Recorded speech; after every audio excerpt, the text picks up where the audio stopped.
What's going on, Internet? This is the Pow Block, an all Nintendo podcast. I'm one of your hosts, Corey Dirrig, and alongside me, Edward Varnell, Nintendo Master.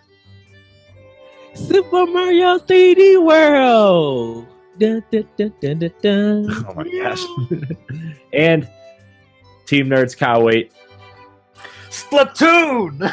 Oh my gosh. Oh boy. I had to. I'm sorry.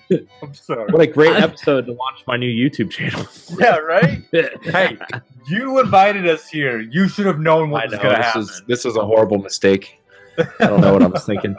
So give you a quick rundown real quick. If you're watching this on the DNA Network YouTube page, this is going on my new YouTube page, Corey in HD. If you want to head over to that YouTube page and click subscribe, if you want to keep following the Pow Block, like I said before, this will still continue to be viewable on the DNA Network YouTube page, but from now on, it will be under the Corey in HD banner. So I want to thank you guys all for sticking with us, and we are coming to iTunes, SoundCloud, and Google Play soon.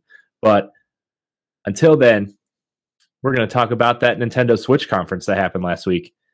You know, we had a little talk this weekend about it, but now that the dust has settled, and we kind of got almost all the information out of the way, kind of want to take a look at this thing, that conference. What did you guys think of the conference? First of all, I loved it.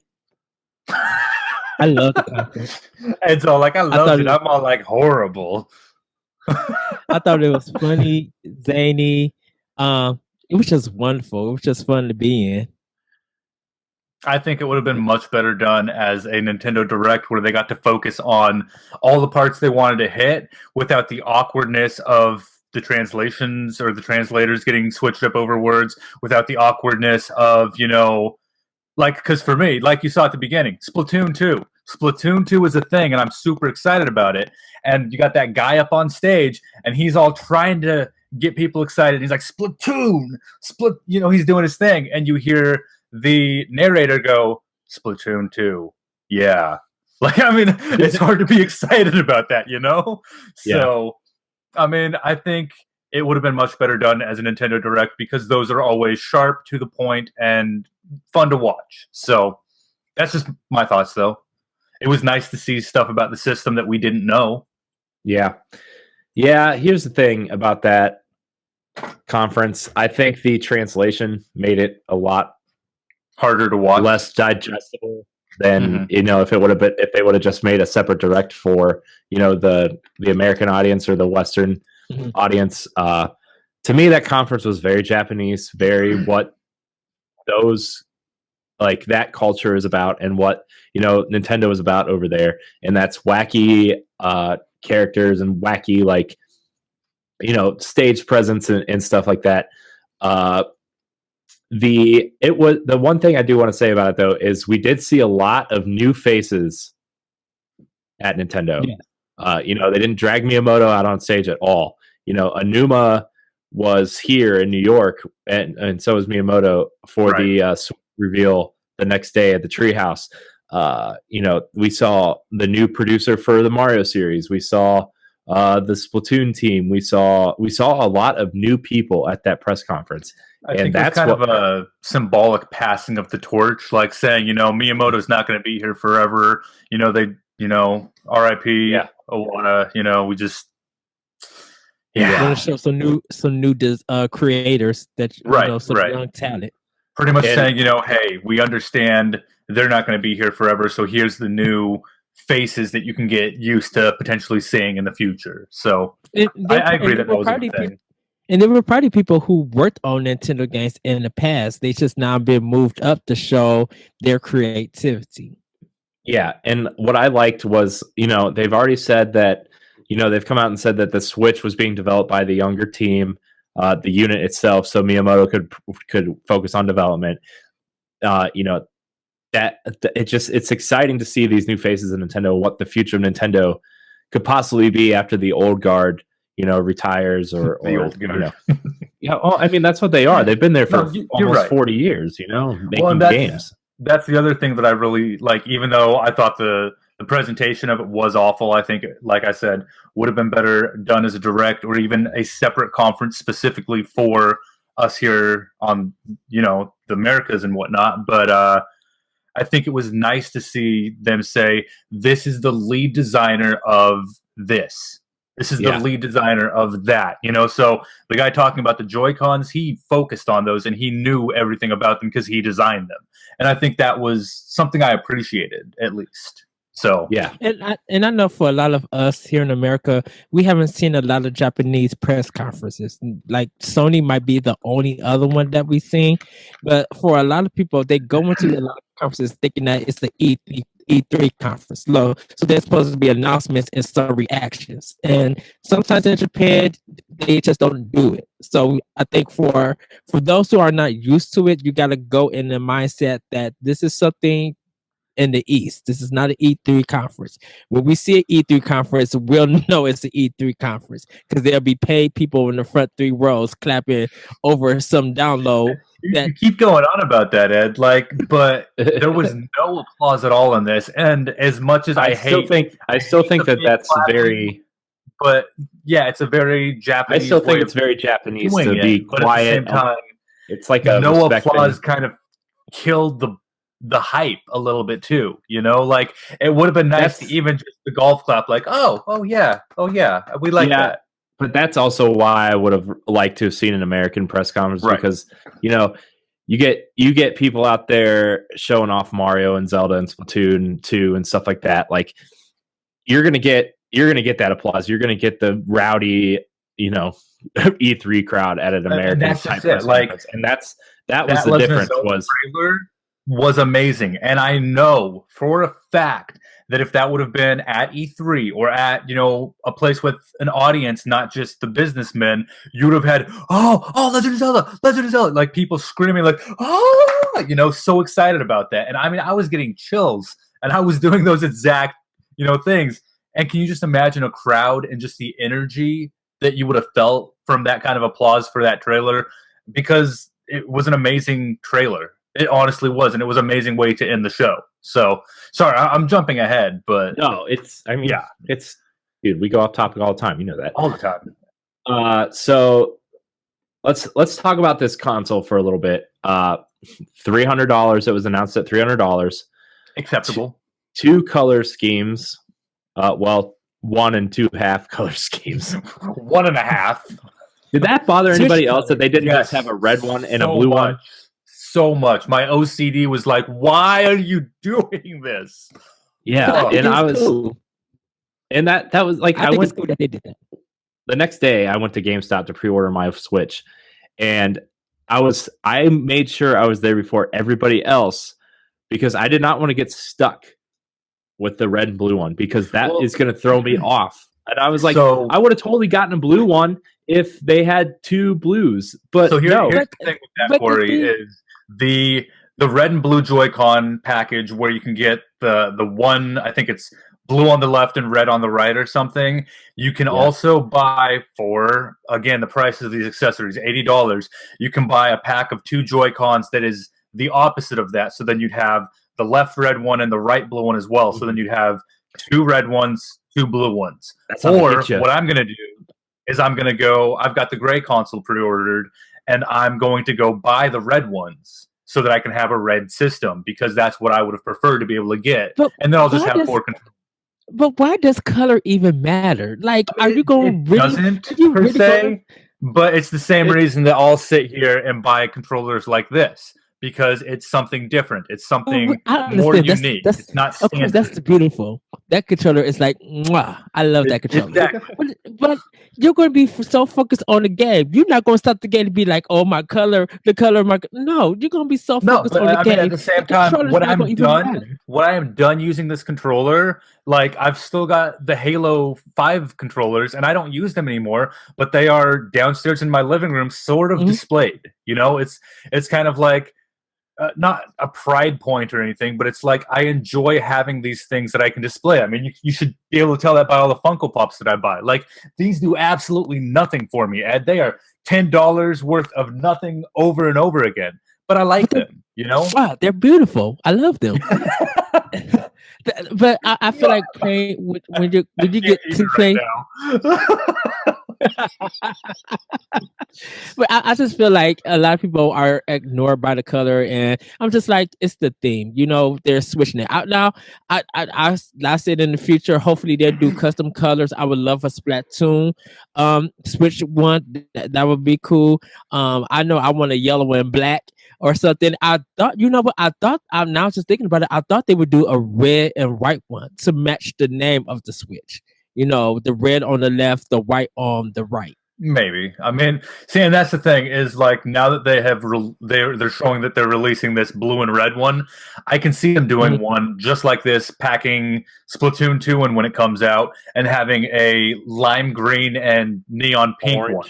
You know, oh my gosh, or like something ridiculous like that. I can see them doing that. Yeah, but you know they're going to. I hope that if they do that, they also give you the option to buy the inverse of that, so you get a solid color.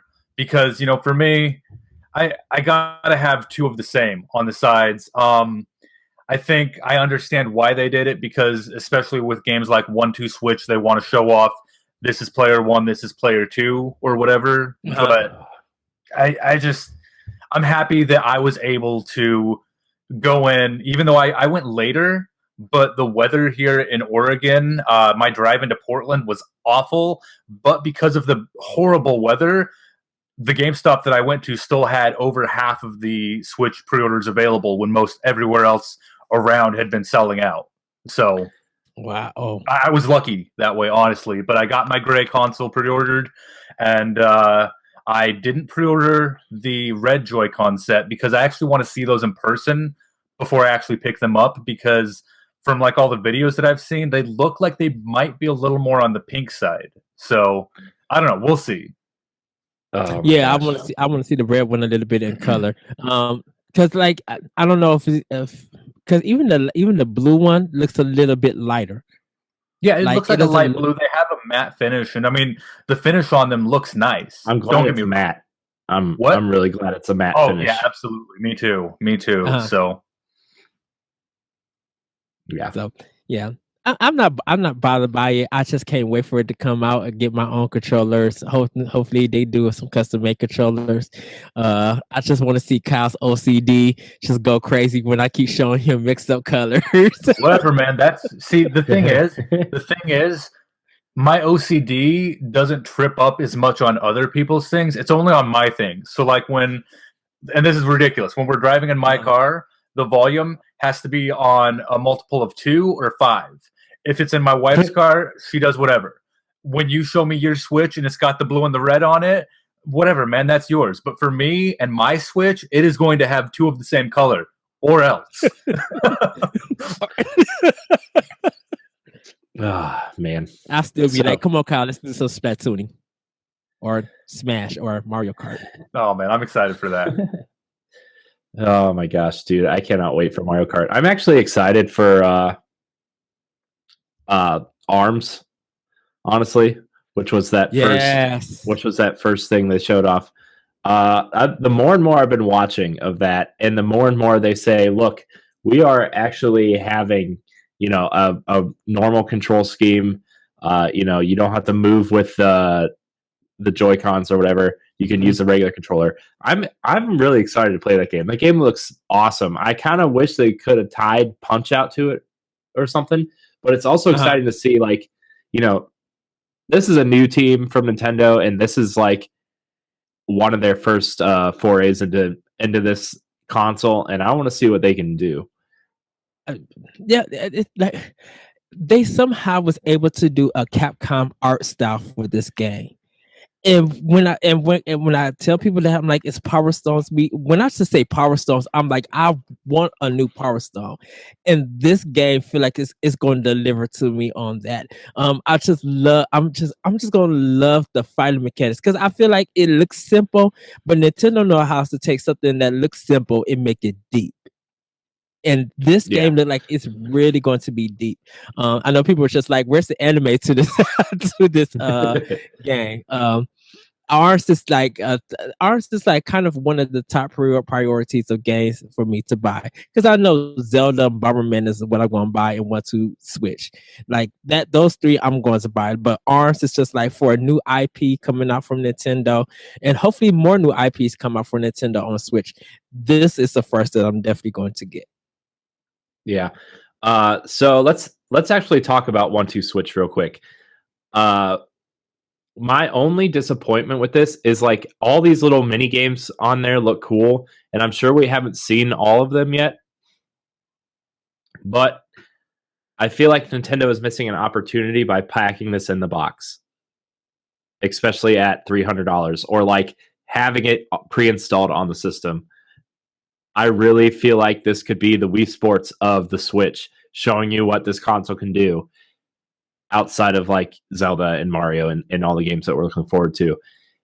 And I feel like Nintendo missed the opportunity by not packing this in a box or having a $330 deluxe bundle with this pre-installed on the system. Well, they did say that's why it wasn't $349.99, that they didn't have the pack in game. Because if 1-2 Switch was going to be in it, I think that would have been made it to $349. I'm kind of fine without it not being packed in. Because I know that some people are disappointed at the way it looked. But I think once you get in your hand and you start playing around with your wife, with your kids, with your friends, family, I think once you start being competitive and just start having fun, the price and everything about it being a pack can kind of goes away. Because you're just like, my mind frame now is I want to win because I'm having fun and I want to be the best. Yeah. You know? Yeah. And like, that quick draw game, like they showed off a couple games. I'm interested to see. I really want Wii Bowling back. I'm interested to see if they're going to come out with like some sort of sports game for this, or like if bowling or something or tennis are going to be games on this. I think table tennis was confirmed, right? I think so. Yeah, I think there'll be a Wii Sports too. I mean, now, can't really say Wii Sports. Kind of like Switch Sports. Yeah, or something like that. They'll probably do another name. I mean, I'll be fine if they call it like Wii Sports 2 or something like that. Because because if they call it Wii Sports 2, I know like they really, really, really want to get away from the Wii name, especially for people like us. But Wii Sports is something totally different than like the Wii itself. And if you give Wii Sports 2 on this thing, and you show people that like, look, these controllers do the same thing that those do, but this also is a hardcore device. Man, I want some bowling, man. I just want some bowling. Shoot, I want some volleyball. That's what I want. I would, Corey, online bowling on a Friday. Like, I know, right? Skype or whatever. I'm all up for that. Online bowling, dude, I'm down for that. Yeah. Yeah. Dang, now you want me to you gotta be hyped, dude. I know. I got us hyped for a game that doesn't exist. Woo! Exactly. Oh man. So and then they went through and showed what these controllers can do. They have the IR sensors in them. They can tell distance and how many fingers they're holding up and how many ice cubes are in a glass, all these different things. But then they showed off the Pro controller again, which I'm kind of disappointed you can't pre-order a Pro controller. That seems like I've been to GameStop twice since the Switch, was released, like pre-orders went up, and you still can't pre-order a Pro controller. And it's bothering me because that's the controller I want to use to play Zelda. It's a Pro controller. Yeah. I for me personally, I could wait for it. Hopefully they. I can always wait for it. Yeah, but you kind of want to have all the accessories like at the time of launch. Yeah, or the ones that you feel like you're going to need. I think hopefully that they is in stock, a lot of them, because if Street Fighter, of Ultimate Street Fighter or the Ultra Street Fighter 2 Final Challenge, if that's coming out on day of launch day or sometime soon in that month in March, you're going to need a Pro controller. Like, yeah, that's what I'm saying. And like, I don't know. I wish another thing on the Street Fighter thing. I'm really sad that they didn't announce what games were going to be digital only and what games were going to be retail, because this system is something that I really want as many retail copies as possible. Mm-hmm. And Street Fighter is one of those games that I feel like they're going to short print because it's technically a third-party game if it goes retail. And it's going to be one of those games that's really hard to find because the hardcore Street Fighter 2 audience is going to want to play this.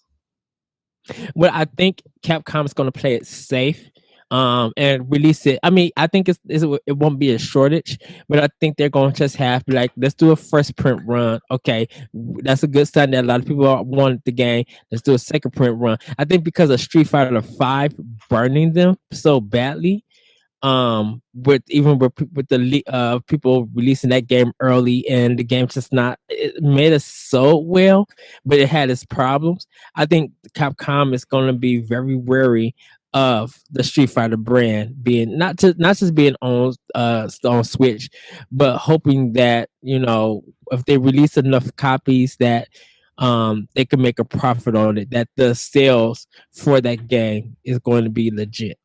Because I think Street Fighter 5 kind of hurt them badly, but yeah, Capcom does good on the Nintendo system, so I'm like, hey, if you're gonna do it, go all in. I would expect at least 250 copies for its first run. Yeah, I would, because like Street Fighter.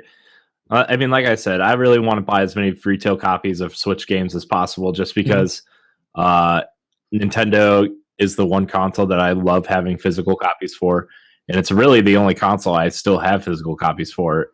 And so, if I can get a Street Fighter 2 physical copy for Switch, I'd be super happy. And if these little mini SD cards, I don't know what kind of cards they're on. They're a specialized type. Oh, they are? Okay. Yeah, they're specific to the Switch. Sorry about that, by the way, guys, for having them back off there. It's not okay. You're fired. Yeah, I figured as much. That's why I've only got about 10 more minutes I can talk games with y'all today. It's okay. Okay, go ahead, Kyle. Because that was the only thing I was going to say of these cards, but easier to print. Hopefully, there's companies can make a lot of them to put them in stores. Well, so you guys are talking about the game cards and how you guys want the game cards. Normally, I buy all my stuff digitally, but until I see what Nintendo's network is, until I see them prove, whatever this new infrastructure is, I think I'm going to be buying my games digitally, or I'm going to be buying my games physically, kind of similar to how I did with the Vita and with the Nintendo 3DS, based on, this does, in my mind, feel like a handheld console that then I can plug into my TV. So I'm okay with having a whole bunch of game cards and switching those out, because that's a lot easier than getting up and putting a new disc in on a game console, in my mind, if that makes any sense. I don't know. Mm-hmm. So, well, Nintendo, like, regardless of what game it is, when people don't buy it, it certainly disappears, and you can't get new copies in. That's when everybody starts asking for the game. Right. So, well, I mean, that's the thing about the launch of the Switch, is pre-orders have pretty much already sold out everywhere, which this reminds me of the Wii. This is going to be the Wii all over again. This is the NES Mini, how I still can't find one of those. And I'm sure that the games and the accessories at launch are going to be kind of the same deal of, first come, first serve. And there's going to be people buying them that don't even have a Switch yet, just based on how hard they're going to be to find. So I'm hoping it doesn't come to that, but I see it happening. And Nintendo even spoke about the NES Mini, said that it was their bad. They didn't expect how many people actually wanted. They actually thought that a low quantity of 30 to 40-year-old man would buy it. But they were shocked to see on how quick it sold and how much higher demand was. And Nintendo took precaution because they thought a certain way. So they said on their bad, they made a bad business decision. So they are going to try to get more out on Oh, it. I And hope they so, and 'cause I still want one yeah. of those. And Fiesta Man was just like, what happened with the NES thing, we do not want to happen with the Switch. So like they said, they're going to try to do 2 million just for the first month, and they're going to Right. try to continue to roll with that.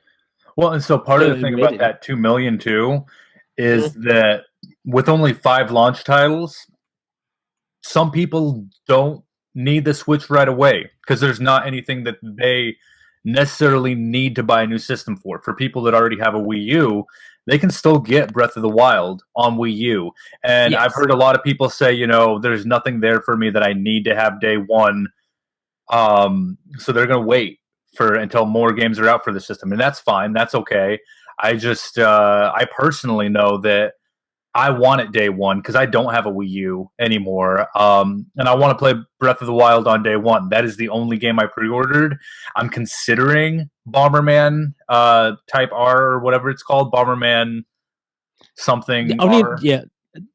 I don't know. But the problem I have with Bomberman is it looks like it plays exactly the same as older Bomberman games, and it's still $60. I don't feel like that's a $60 game, but at the same time, I still do want games to play on day one on my new console, you know? So, yeah, I don't know. And there might be some.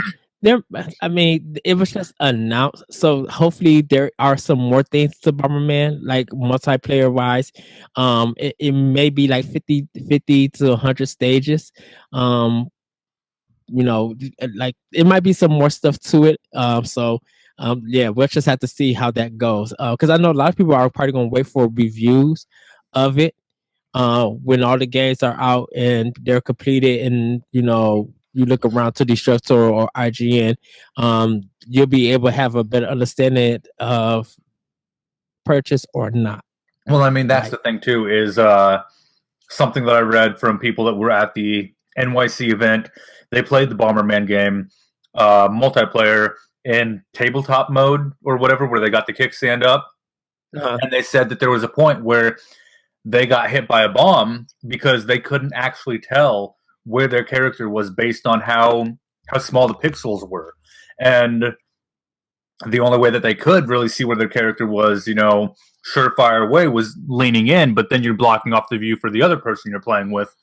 And it's like, it gave me kind of a mixed impression of the game based on, like, I am going to be mainly, in my mind, playing this thing portably, except for when I want to record video for, you know, a Let's Play or for a review or whatever else, you know, or if I just want to get comfortable, put it in the dock and pick up a Pro controller and sit there and enjoy Legend of Zelda. So, do you think that that's probably going to be one of the games that you'll need your own Switch really to play to enjoy it and not split it up? I don't know about that. I still think it's going to be 4-player. You're still talking about Mario Kart, right? No, I'm talking about Bomberman. No, Mario Kart. Bomberman. I'm excited for that too. Yes. I don't think they'll be able to do 4-player mode on tabletop mode. I think that's too small for tabletop mode. I think you're going to be able to. I just think it's going to be very inconvenient and hard to see. I think like you're going to need multiple switches, and you're going to need to play it on the TV.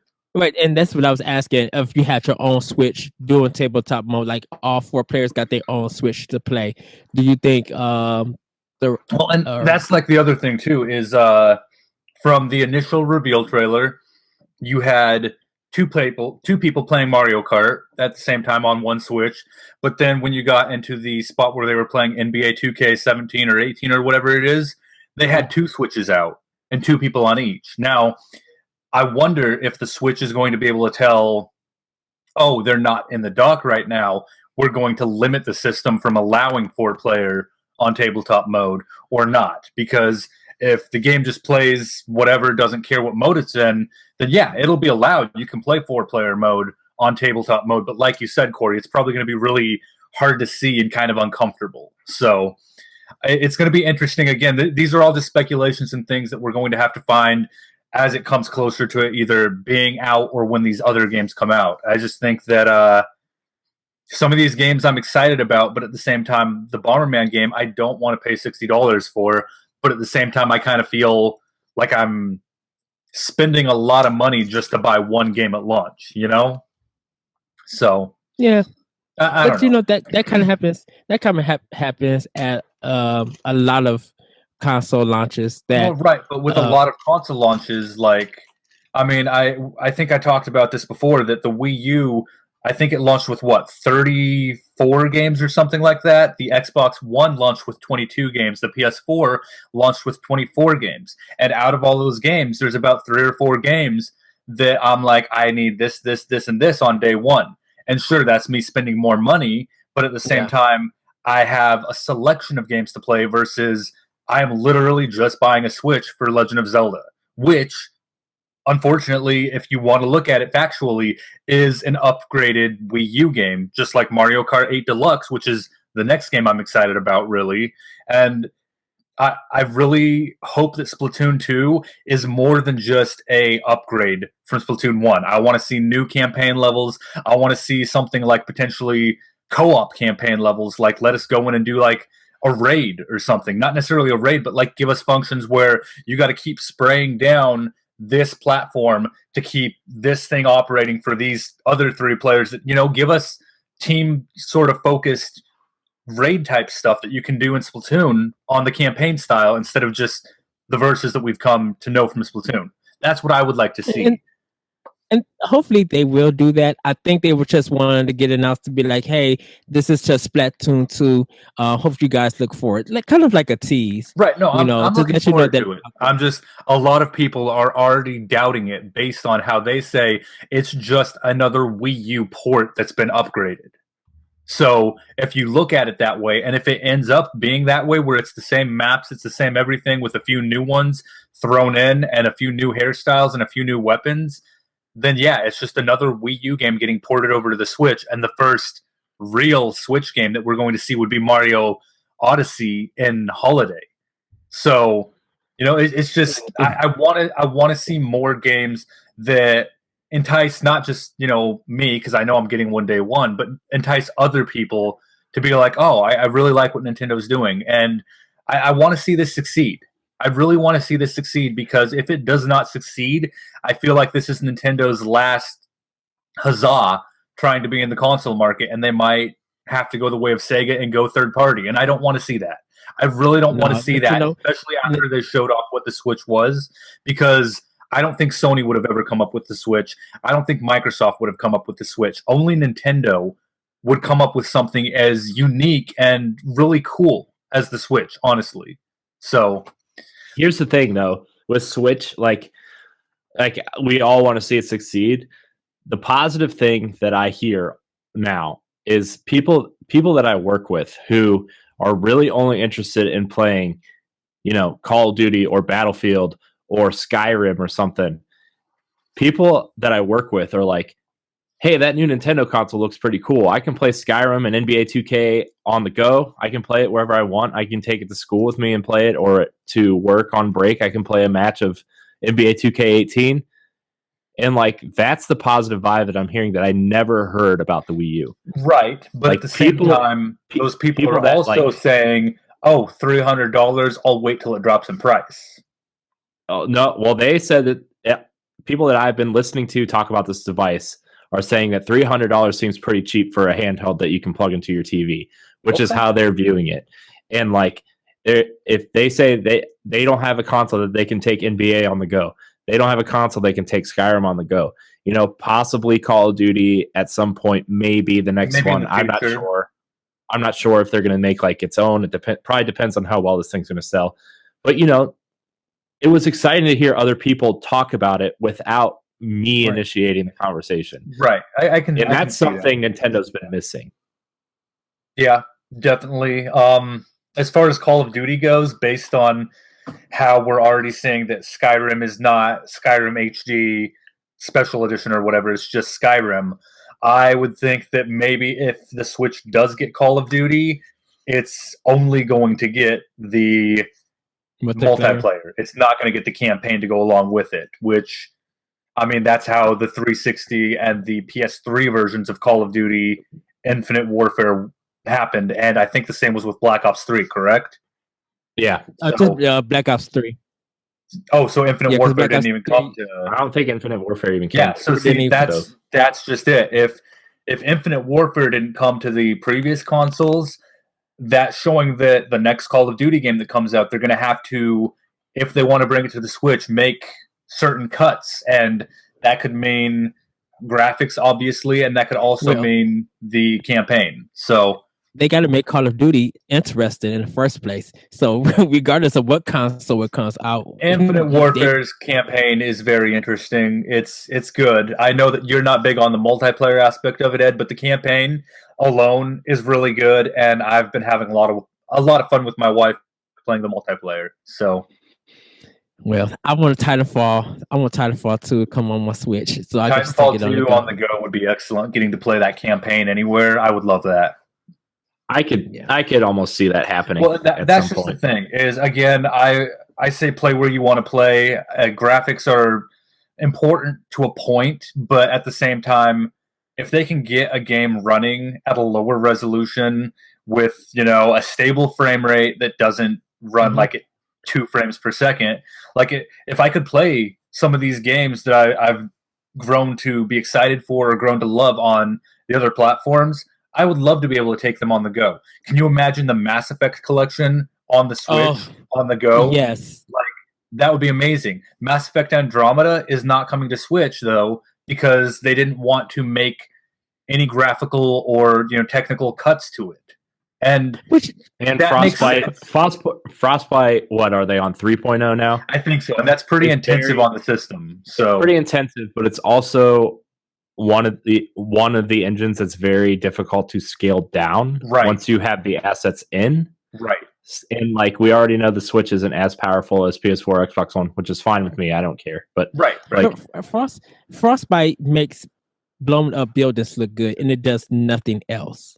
So I'm not mad at Mass Effect. Mass Effect Andromeda when it comes out, and then come back and tell me that, because that engine is powerful for a reason, and that game is going to play excellently based on that engine. So, I mean, are they using Frostbite for Mass Effect? Yeah, we can go round and round about how graphics don't matter, gameplay is king, all of that. But when it comes down to it, what engine they're using is going to dictate what they can do, and if they can even bring things to the Switch. And a lot of game developers we saw with the Wii U did not want to weaken their game or make adjustments to it to be a weaker, less graphically impressive looking game to put it onto the Wii U. And what? And if you're a company that can't change up your graphic style, that's more on you. I don't think it's more on the hardware. I think if you're a company who try different graphic styles or different art styles, try and do that. Yeah. Well, but they don't want to go out of their way to spend extra money just to make a cel-shaded version of Mass Effect Andromeda for the Switch. You know what I'm saying? Yeah. Sure, they might be able to get the gameplay the exact same, but that's so much more extra development when they can put it on these two systems, Xbox One and PS4, that are already proven to be successful.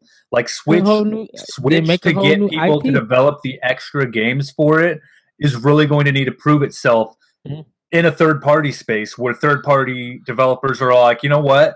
Yeah, we're going to take the extra time and spend another $100,000 making sure that we can port this down to the Switch, because we see people like the system, we see it selling well, and we see it being successful. It's the same thing that happened with the Vita. The Vita was a great idea and concept, and it's the most powerful handheld we've had up to now, the Switch, but no one wanted to develop for it because they still had to cut corners trying to make Call of Duty on it, which the Call of Duty game on the Vita was horrible. It didn't have the feature complete button set, so that's going to be a good change that the Switch does bring into the equation. But it's still a matter of, it needs to sell well for those third-party developers to stick with it and be like, yeah, we're gonna bring the next Call of Duty to it, or we're gonna bring the next whatever big title XYZ to it. So it's the chicken and the egg thing, which comes first, which is more important, and sales are going to dictate the games. And if there's no games on it, then it's not gonna sell. It's crazy. It's interesting time to be talking about this. it's kind of like Western versus Eastern when it comes to not game design but selling games. Because I'm like, even if Mass Effect Andromeda, I know that's going to sell well on PS4 and Xbox One, you know, as a Western style game. But if something like a Tales game could do the same number as the Mass Effect games, and the Tales number is on Switch, you know, maybe that could entice them, because I think a lot of Japanese developers are probably gonna make more games for the Switch. Well, and like here's the thing too. Western game. The Vita, it's practically dead right now, right? But we are still getting Japanese games getting ported over to it. You've got, you know, you've got Disgaea on it. You've got all these other very JRPG games. The Persona games come to Vita. You've got, you know, on the 3DS, you've got the Shin Megami Tensei games. I see, now that the Switch is about to be out, I see a lot of those very JRPG games getting put onto the Switch as well. And we've already seen, you know, the start of that with Disgaea 5 Complete being a title announced for the Switch. Like, I see this, which was that game looks amazing, by the way. Oh, absolutely! Disgaea I see this 5, the new, not handheld that overtakes the Vita, but I see this being the new console / handheld that all these, you know, Eastern developers are all like, oh, well, the Vita's practically dead. No one's buying them anymore. But there's this new hotness, the Switch. Let's put our games on that too, because it's, you know, more powerful than what they've been porting their stuff to. So it'll be easy for them. So here's what I see it succeeding in that space, and I hope that will drive the sales. So here's what I see. The Switch. I see the Switch being of like, okay, so Vita gets a ton of indie games. Because that's a place where those things can thrive. Right. What if your Vita also had strong first-party support? That's what I see Switch being. I honestly don't Sony care tried with that. Sony tried with that, but they failed. I know, but this is Nintendo's home console. They're putting a full-scale Zelda. They're putting a full-scale Mario. They're putting second parties to work with Fire Emblem. We're supposedly getting Pokemon, the third game on the Switch. If you can have games like that, right? And like, I understand Sony did that, but this Nintendo is known for their handhelds, and Nintendo is known for supporting their systems past. Right. I think if I can have all these indie games, like if I can play Guacamelee on Switch, if I can play Shovel Knight on Switch, if I can play Azura Gunvolt on Switch, and I can play Zelda and Mario and my favorite virtual console games, right? Like, that's a great triple threat right there. Where and here's third-party games. Like, if companies want to make these third-party games like Bomberman, like, that's cool. I want to play Bomberman, but I don't have to rely on third parties, because Nintendo now has another system with a good triple threat. As long as they market it right, and as long as they have a great schedule of, okay, between our big, huge first-party releases, here's our schedule for virtual console games to fill in the gaps. That's what the system needs. That's exactly what I was going to get to, is the virtual console games, not even just the indie titles that are coming out, but you've got this great backlog of all these excellent Nintendo titles from the past. So, like, if they launch with quote-unquote 5 actual physical retail Nintendo Switch games, but they have, say, the GameCube virtual console already at work, that means that I can get Twilight Princess and Wind Waker on my Nintendo Switch, and that would be amazing. That means I can get my favorite Metroid games, which is actually the side-scrolling Game Boy Advance ones, technically. So I could get, you know, Metroid Fusion or Metroid Zero Mission, and I can get Legend of Zelda: The Minish Cap. Give me access to all of those amazing, you know, handheld games as well, and show me. And if Capcom and Konami come with their Game Boy Advance, their DS, if they come with their NES and Super NES for virtual console, like out the gate, maybe between from March to June, you're kind of set, because those are the games that people are going to want. Let me play Sunset Riders, because it didn't come out for Wii or Wii U. You know, let me play that old, like, whatever game, and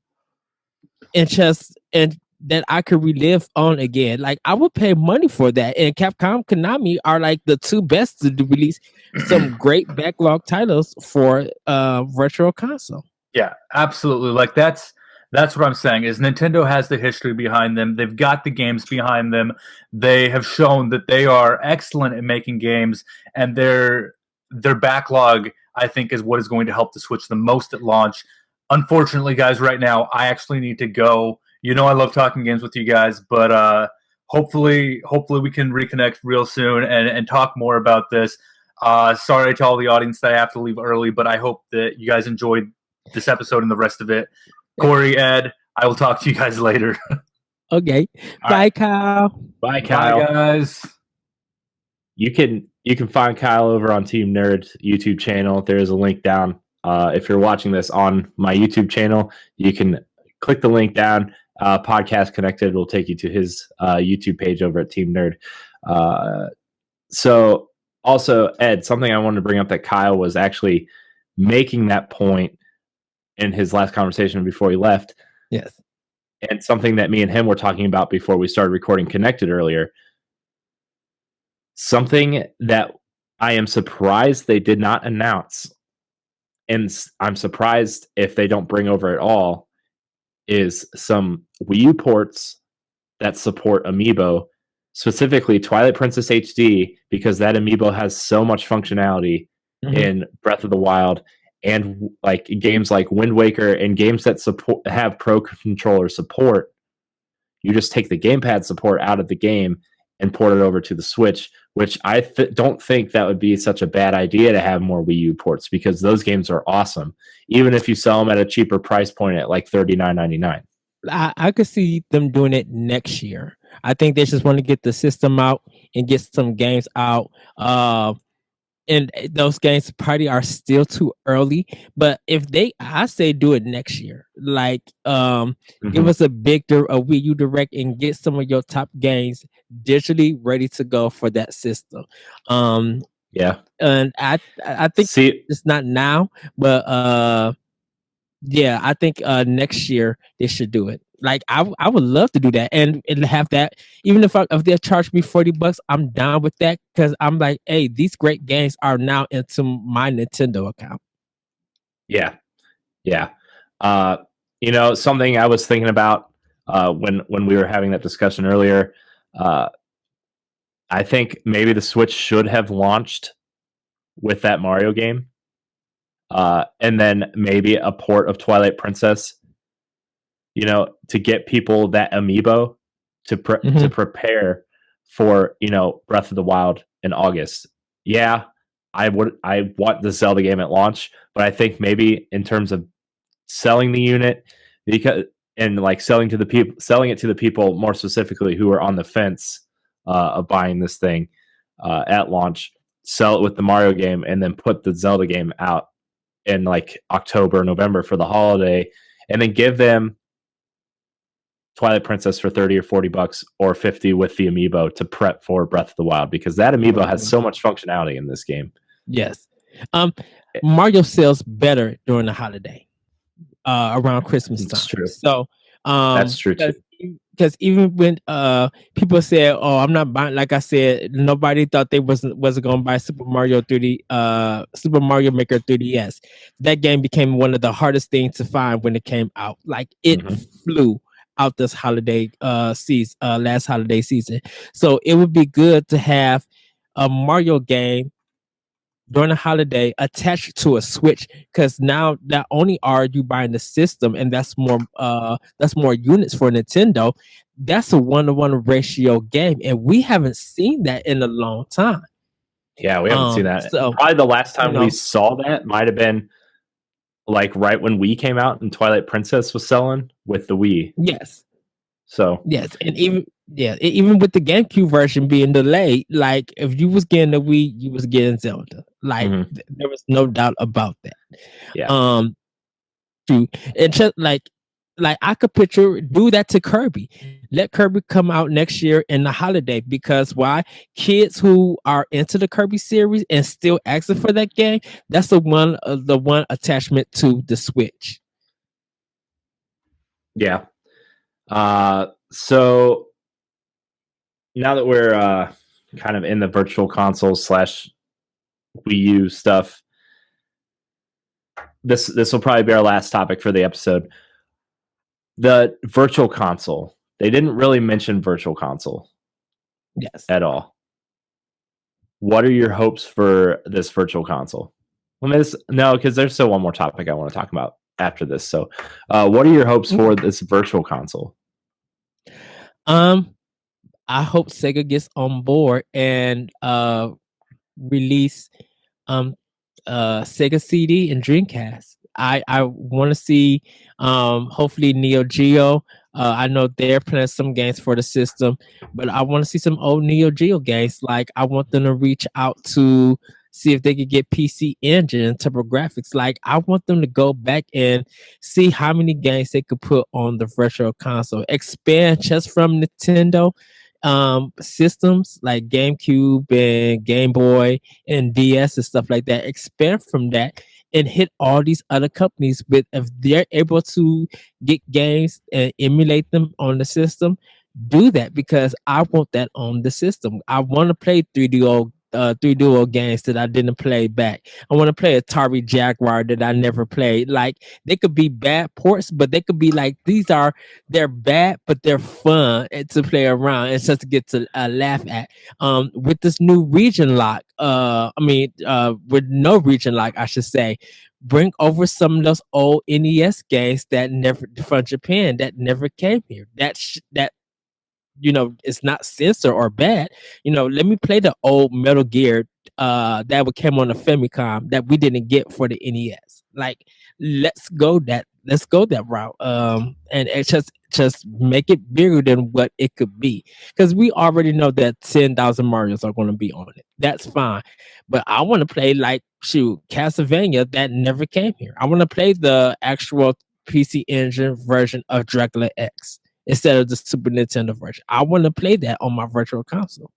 Yeah, that'd be interesting to see if they have, and even if they don't put that in virtual console, if they had something like WiiWare, and not like, because it wouldn't be classified as an indie game, it would be more like Switchware, I guess, is where you would put upgraded games or ports of old games that weren't necessarily like you said, the Super Nintendo version of Dracula X, but it would be like the definitive version of Dracula X.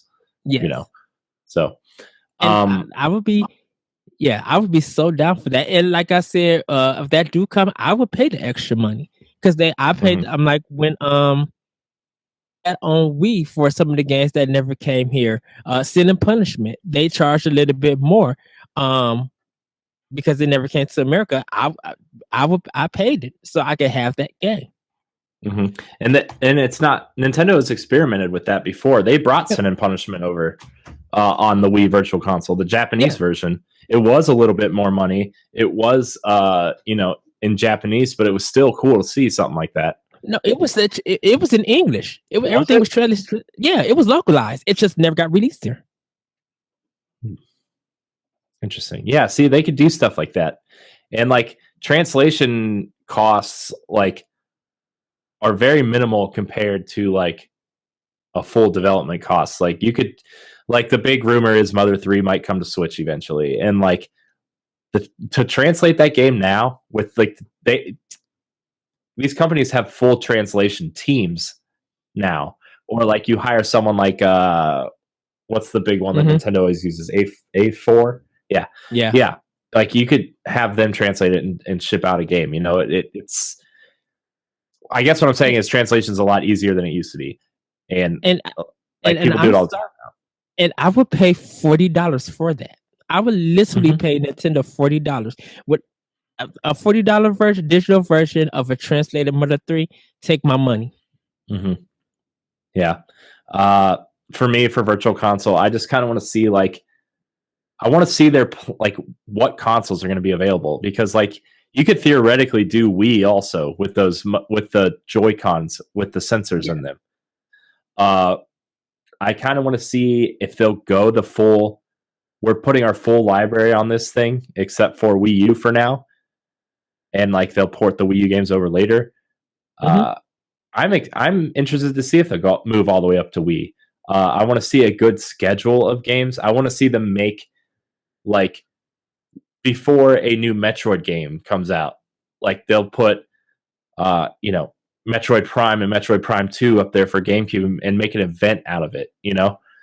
I want to see them make events out of the big releases, and I just want a stronger, more solid schedule, because the Wii U had a terrible, like, they would release like 6 games in 1 week, and then the next week we'd get like Solomon's Key or something, like really weird. Yeah. So I want them to have a better strategy for Virtual Console, which it seems like for the most part everything they're doing with the Switch is good. Like, there's a couple questionable things, but that's with every console launch, that's with every product launch. There hasn't really been a disaster, in my opinion.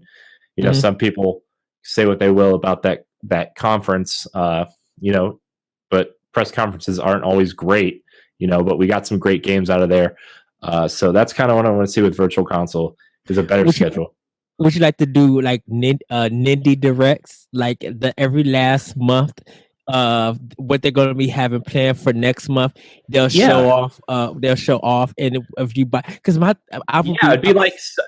they could do like a Summer of Arcade structure where, like, at the beginning of the month, like say the first of the month, they have a 15-minute direct about what indie games are coming this month, and like each week you release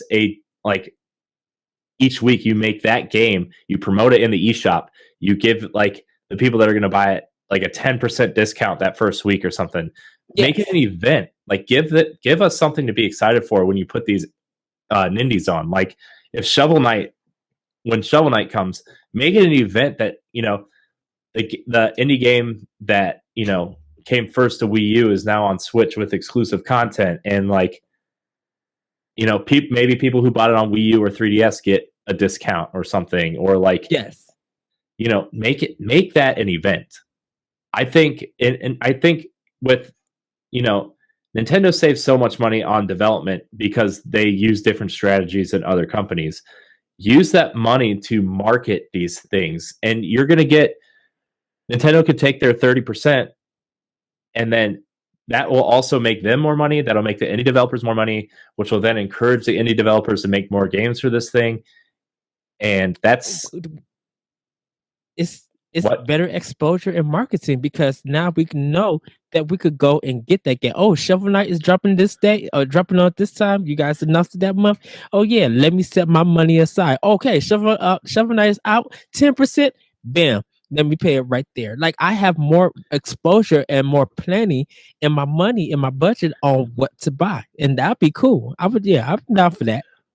Or like even embrace the fact that these indies are like, basically ripping off Nintendo games. Like when a new Metroid comes out, say, hey, Metroid's coming out at the end of the month. Here's the indies that were inspired by Metroid. That first week could be Axiom Verge. Then you could get Guacamelee. Then you could get Shantae. Yes.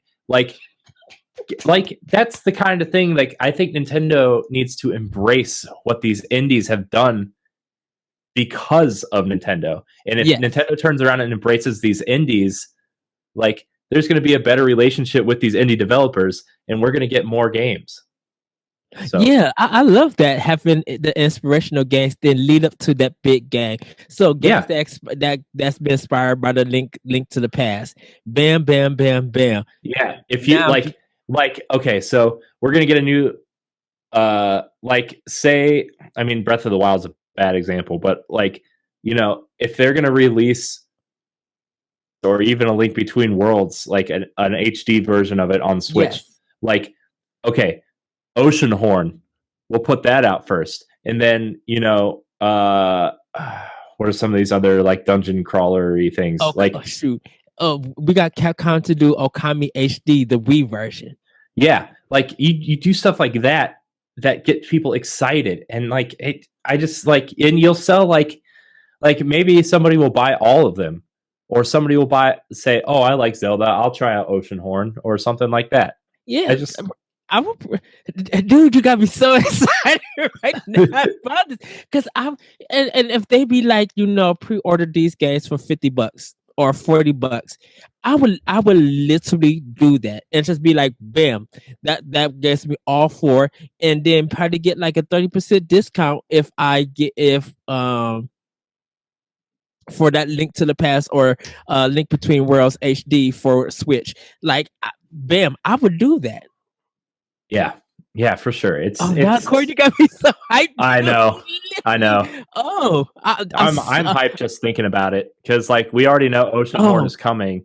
Like what if like launch week, like Zelda's obviously coming on launch day. Like the whole month after, do you enjoy Zelda? Here are the games that were inspired by Zelda, and Oceanhorn comes out that week after Breath of the Wild, and then yes, just you could take some of these games, or like oh, you like Zelda? Surprise, we have a Darksiders HD coming or something. Just like I don't know. There's just so many ideas I have. So I'm so hyped. Why did you do this? Why you hype me? I don't know. That's why I love you so much. I know, Ed. We always have great conversations.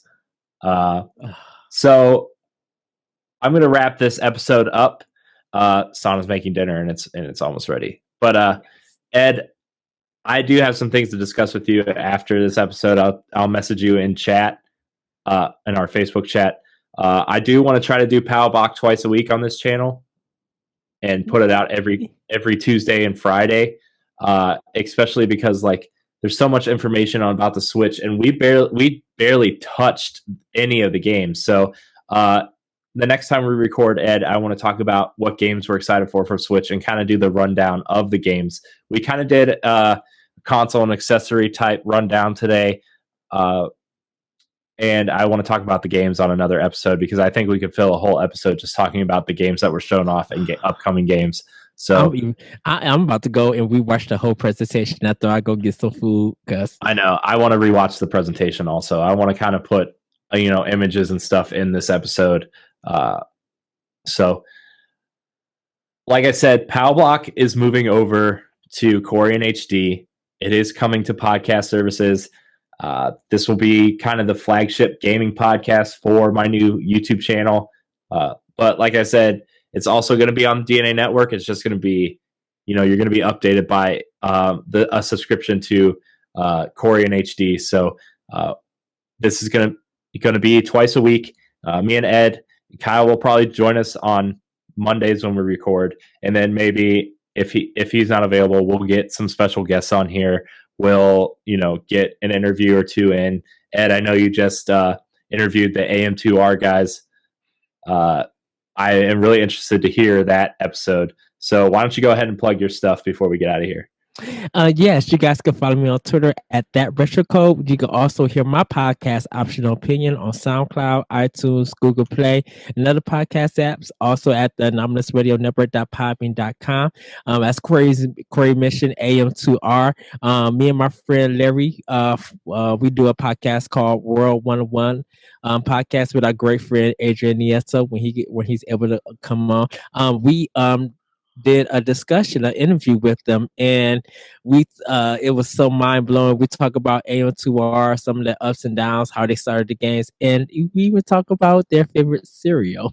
So you can listen to World One podcast at shoutengine.com, SoundCloud, iTunes, Google Play, and if you look up World 101 and you see more podcasts on that, that's from Shout Engine, so you can subscribe. If you subscribe to Optional Opinion on my SoundCloud page, you would get both our Optional Opinion and World 101 podcast. I do some writing also, but I will be having a blog up soon on the DNAnetwork.net.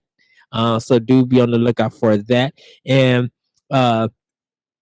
I'm kind of late at the moment, but I'm doing a new Optional Opinion feature on IGN.com under Anime ENIME, when I'll be talking about girl games. So do check that out. And I hopefully will have a special host on Optional Opinion that I'm staring at, talking about Destiny. So do be on the lookout for that. My gosh. Man, Ed, I love talking to you about Nintendo. And you guys, if you still have your Wii U's, you can frame me on Wii U at optional opinion, all capital letters, all one word. And just find my information on IGN.com under anime, and you can find my 3DS code and everything else there. If not, just follow me on Facebook under Ever Varnell, and I'll give you guys more info. I would like to talk to everybody about video games. Yeah, games. Yay. You can follow me at Corey Hudson in HD on Twitter, Corey in HD on Instagram, and you can subscribe to my YouTube page, Corey in HD, and make sure you subscribe to the DNA Network as well. Don't worry, all those shows are still going to continue. But like I said before, Corey in HD is going to allow me to do some more stuff without the constraints of scheduling people and stuff like that. So let's see what else. We are going to be making a Pow Block Facebook group soon, so make sure you stay tuned for that. Ed, we will discuss recording another episode in the near future. But until next time, it's been my pleasure. And game on.